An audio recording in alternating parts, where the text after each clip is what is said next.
is that they make time in their day for reflection.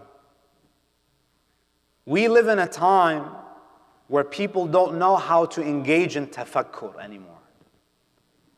Have you seen people, the moment they wake up, they have to look at their phone. They fall asleep on social media. If their phone is missing even for a few seconds, they panic. They're so obsessed with these devices that they're missing out on Allah's ayat. They don't have time to just think, turn it off. Dedicate at least 15 minutes, 30 minutes a day, put everything away and just breathe. Think.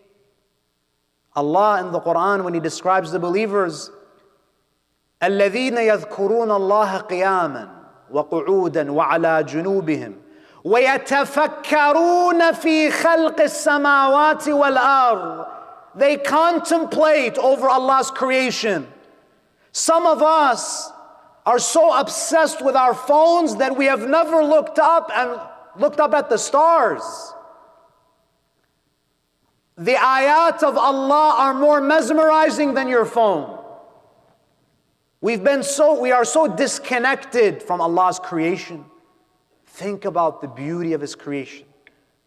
You think the 99 names of Allah are only written on your wall? The 99 names of Allah are scattered through the universe. You have to look. You have to engage in tafakkur. Rasulullah, in order to develop his own soul, he had to go to the cave of Hira. You think you're going to get somewhere without disconnecting from dunya? Even Rasulullah had to disconnect.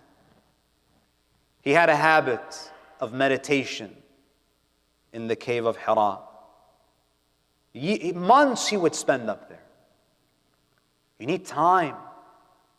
Even Amir al-Mu'min, when he was struck on the 19th of Ramadan, when he was carried to his home, at that moment, Imam Ali ibn Abi Talib looked up at the sun.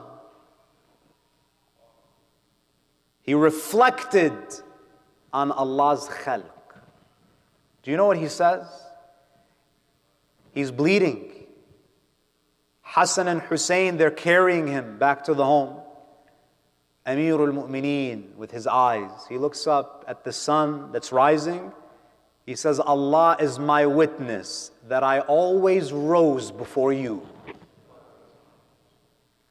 Don't call yourselves the